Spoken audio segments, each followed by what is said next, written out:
अंतर, आरंभ और प्रारंभ में क्या अंतर होता है?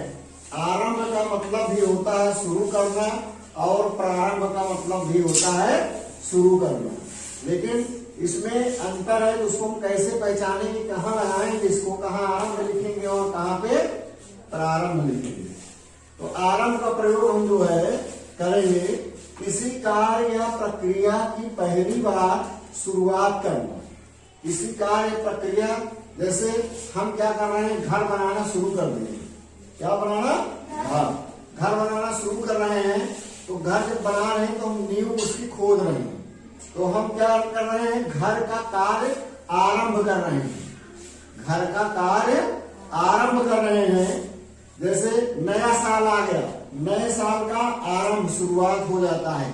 1 तारीख को, 1 जनवरी को नया साल आएगा और नए साल का जो है आरंभ हो जाएगा। नया साल जो है आरंभ हो जाएगा। तो आरंभ का मतलब होता है नया कार्य करना। क्या करना? नया कार्य करना।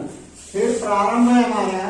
प्रारंभ, इसका प्रयोग किसी विशेष औपचारिक कार्य की शुरुआत या किसी रुके हुए काम को पुनः शुरू करना।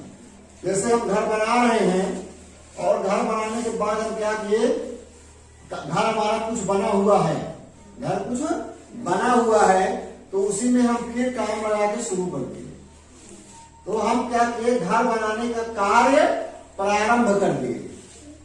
और अभी क्या था, जब शुरू से हम घर बनाते थे तो घर बनाने का कार्य आरंभ होता था। क्या होता है?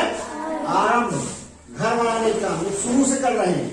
लेकिन जब हम घर का काम कुछ बना हुआ है, उसके बाद जो घर बना रहे हैं, या जैसे मान लिया छत लगना है या क्या करना है, सफाई होनी है घर का, तो उसमें हम काम शुरू कर रहे हैं। तो घर का कार्य हम प्रारंभ कर रहे हैं। जैसे सत्र का प्रारंभ, जैसे अभी आप लोग पढ़ रहे हो, अब ये सत्र समाप्त हो रहा है। सत्र क्या हो रहा है? समाप्त हो रहा है। नया सत्र जो होगा वो कब से? 1 अप्रैल से प्रारंभ हो जाएगा। नया सत्र कब से शुरू होगा? 1 अप्रैल से प्रारंभ हो जाएगा। घर में सफाई का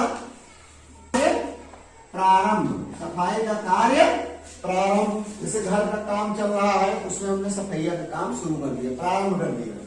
प्रारंभ नोट, प्रारंभ का मतलब होता है किसी बंद हुए काम को पुनः शुरू करना।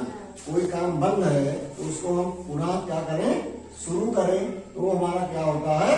प्रारंभ होता है।